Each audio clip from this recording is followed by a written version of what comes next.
Abordar estos temas que la presidenta de la organización Reinserta, Saskia Niño de Rivera. Bienvenida, Saskia. Mónica, gracias por estar con nosotros. Pues bueno, contrario. has puesto el dedo en la llaga particularmente, y yo lo he notado y lo debo de decir porque pues honor a quien no merece y donde sea que se exprese. Me refiero a las columnas que escribes en el diario El Universal, y hablabas precisamente, no recuerdo si fue ayer o antier, a propósito de que los niños que viven en las cárceles también regresan a clase. Y eso nadie lo sabe, nadie lo considera, a nadie parece importarle. Sí, mira, Mónica, creo que tocaste un tema muy interesante que es la reclusión con perspectiva de género. Cuando hablamos de personas privadas de la libertad, cuando hablamos de delincuencia, cuando hablamos de presuntos criminales, nunca pensamos en las mujeres. Y cuando pensamos o vemos que detienen en la tele a una mujer, ¿cuántas veces nos ponemos a pensar si es mamá? Claro. ¿Quiénes son sus hijos? ¿Dónde están sus hijos? ¿Quiénes cuidan de sus hijos? O bien, si viene embarazada, si se va a embarazar estando dentro de la ¿Y cuáles cárcel? van a ser sus condiciones de parto, de posparto, y la vida de ese niño? Porque además tú nos lo has venido a enseñar aquí, pues duran por lo menos 4 años recluidos igual que sus madres. Es un tema delicadísimo porque en México el tema de la reclusión con perspectiva de género es un tema muy nuevo, que como tú bien lo dices, a nivel internacional se han firmado tratados, no más a nivel internacional, en las conferencias nacionales del sistema penitenciario se ha puesto sobre la agenda la importancia de que todos los estados en México tengan reclusorios específicos de mujeres. ¿Qué pasa hoy? Un poco lo que hablamos en la columna es: los estados tienen un reclusorio o 2 o 3 de hombres, y adentro de este penal agarran un dormitorio, lo segregan levantando una malla o un muro una cosa muy delgada, y ahí meten a todas las mujeres. Cuando la gente dice, pero ¿sabes qué? Pues, que ahí estén, ¿cuál es el problema? No es lo mismo una mujer en reclusión que un hombre en reclusión. Por supuesto. Lo más básico, una cama ginecológica. Ahí no tienes por qué tener una cama ginecológica en un penal de hombres. Sí. En el de mujeres sí. Un pediatra. Son temas como muy delicados que tienen que tocarse, y cosas que ni pensamos. Te voy a poner otro tema sobre la mesa.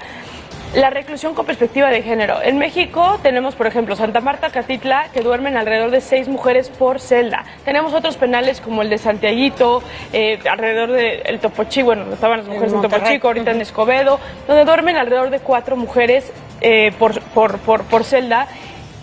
Y los niños, ¿qué pasa cuando tú tienes un bebé, por ejemplo, recién nacido, que tiene cólico y que no deja de llorar, y tienes a un niño de 2 años o a un niño de 1 año, todos en una misma celda llorando? La violencia que empieza a haber entre las mujeres por la falta de sueño, porque oye, ya calla tu hijo, el mío ya por fin lo logré dormir y el tuyo lo está despertando. Empieza a haber mucha violencia. Y ese es en el mejor de los casos, que las mujeres se hagan cargo de sus hijos, porque su propia condición de reclutamiento muchas veces pues les genera una depresión profunda, dejan de atender a sus hijos en lo más elemental, esos niños quedan a la deriva.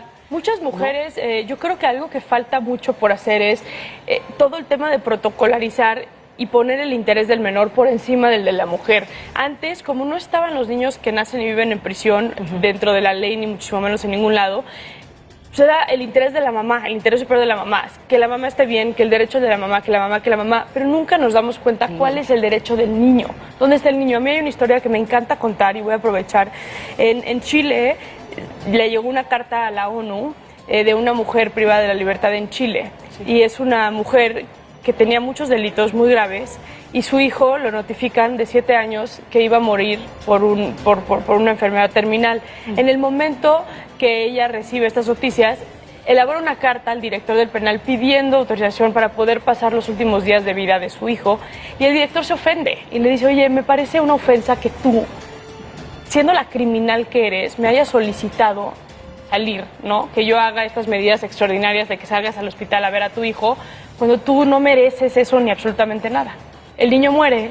Cuando el niño muere, ella le escribe una carta a los de la ONU y les dice, si bien yo no tenía derecho de estar con mi hijo, pero mi hijo sí tenía el derecho de estar junto a su mamá en la muerte, claro, en su cama de muerte, ¿no? Entonces, ahí es como un ejemplo que me gusta decir mucho, porque muchas veces nos vamos en contra de las mujeres que han cometido un delito, que ya están privadas de la libertad, pero no pensamos en el bien superior del menor. Celdas específicas para las mamás, para que puedan ejercer una maternidad, para que puedan bañar a los niños. Hoy, muchos niños en las cárceles, si es que tienen agua limpia, caliente ni pensar, eso sí, en ningún penal, pues vayan ahí donde pueden sobre Saskia, ¿por qué no le hacemos caso a los convenios internacionales si los tenemos? Si nos tendríamos que, sería una obligación y existe de hecho una fiscalización internacional para que estos acuerdos se cumplan. En nuestro país no se cumplen, se fiscaliza, se visibiliza que ya nos dimos cuenta que no están cumpliendo y sigue sin pasarlo. Yo creo que tú, Mónica, y justamente en este espacio, y tú en general eres una defensora de los derechos humanos en todos los aspectos, y este no es uno que dejes atrás. Creo que en materia de género y en materia de derechos humanos el sistema penitenciario está en último lugar. Y yo creo que tenemos que entender como sociedad, no nada más en materia de derechos humanos, pero también en materia de seguridad, la importancia de que tengamos cárceles que funcionen. ¿Qué pasa con estos sistemas penitenciarios que escuchamos todos los días? Los motines, las matanzas, las fugas, el autogobierno, el hacinamiento, la lista es interminable, ¿no? ¿Qué está pasando? Y creo que eso vale la pena cuestionarnos, que el gobierno y que la sociedad no voltea a ver y no exige que se sigan esos tratados internacionales, que no tengamos motines, que no tengamos entradas y salidas de los penales como si fueran hoteles. Tenemos que tener muchísimo más ojo en ese tema, y para el gobierno en materia de seguridad sí debería de ser una prioridad. Pues nos dejas una tarea ardua y importante, y además creo que una responsabilidad a todos los comunicadores de los medios masivos, que será pues visibilizar lo que pasa en los penales y lo que no pasa y debería de pasar. Claro. Muchísimas gracias.